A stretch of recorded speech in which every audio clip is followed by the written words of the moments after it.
उसकी वापसी खिड़की से आती हुई रोशनी से उसकी नींद टूट गई। उसने बिस्तर पर उठकर बैठते हुए एक अलसाई हुई अंगड़ाई ली। उसकी नज़र घड़ी की तरफ गई।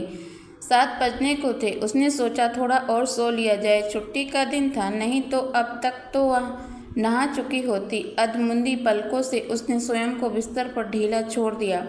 सप्ताह में यही एक दिन था जो आराम के लिए तय था, लेकिन उसका यही दिन उसके लिए बड़ा कठिन भी था। अकेलेपन का एहसास बढ़ जाता था, पुराने घाव हरे हो जाते थे। तभी घंटी की आवाज़ ने उसे चौंका दिया। उठकर दरवाज़ा खोला, देखा रमिया थी। फिर आकर पलंग पर लेट गई। उसे याद हो आया, जब ऋषि साथ थे तो छुट्टी का दिन जैसे पंख लगाकर उड़ जाया करता था।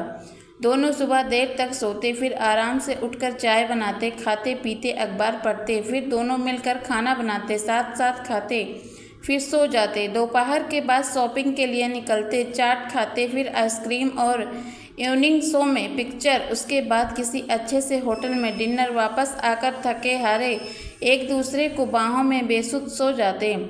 बीबी जी चाय, उसकी तंद्रा टूटी। रमिया चाय लिए खड़ी थी। उसने देखा उसके दोनों हाथ तकिए को सीने से दबाए हुए थे। तकिए को एक तरफ रखकर उसने एक लंबी आह भरी, फिर उठकर मुंह धोया और चाय की चुस्कियां लेने लगी। बाहर चहल पहल शुरू हो गई थी। उसी ताल में रमिया की किचन में बर्तनों के साथ खटपट भी जारी थी।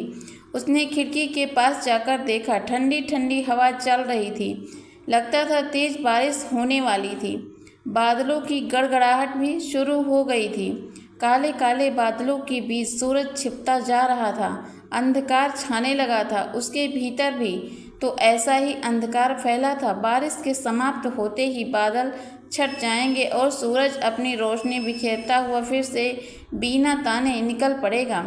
परंतु उसके जीवन में फैले इस अंधकार को मिटाने के लिए रोशनी की एक भी किरण नहीं आएगी। बारिश की नन्ही नन्ही बूंदें आकर उसे भिगोने लगी तो वह खिड़की के पास से हट गई।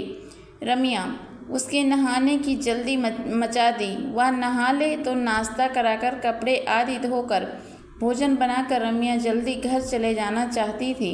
दोपहर के बाद उसकी छुट्टी रहती। थोड़ी देर जोरों से बरसकर पानी अब थम गया था। वह अपने बालों को संवार रही थी कि घंटी बजी। रमिया ने दरवाज़ा खोला। उसने देखा सैल आई थी। उसे अच्छा लगा। चलो कुछ देर को तो दिल को सुकून मिलेगा। क्या हो रहा है भाई? इतने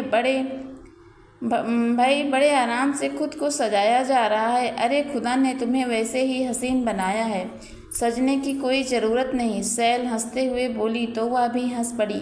रमिया चाय बना लाई। दोनों चाय पीते हुए बतियाती रही। नीता और सैल दोनों अंतरंग सहेलियाँ थीं।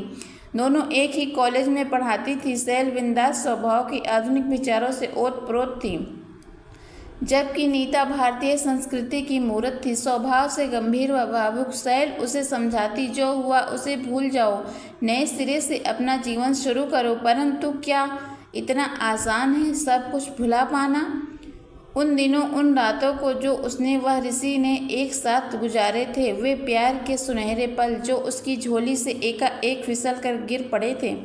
सैल अक्सर उससे कहती, अब वो जमाना लद गया जब पुरुष स्त्री को अपने पैर की जूती समझता था। आज नारी और पुरुष के अधिकार समान हैं। पुरुष जो मन में आए कर सकता है तो नारी क्यों नहीं कर सकती?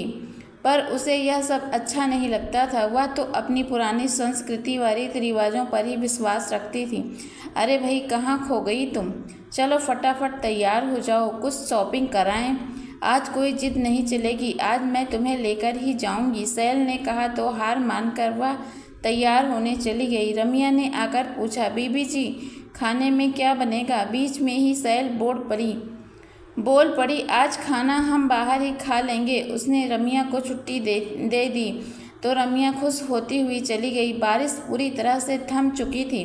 शॉपिंग सेंटर जाकर थोड़ी बहुत खरीदी की, फिर दोनों पार्क चली गई। वहाँ हल्का फुल्का नाश्ता किया, कॉफ़ी पी। अचानक जैसे सैल को कुछ याद आ गया। वह बोली, पास ही दूर के रिश्ते के भाई रहते हैं, अब यहाँ तक आए तो चलो उनका हालचाल भी पूछ आएँ।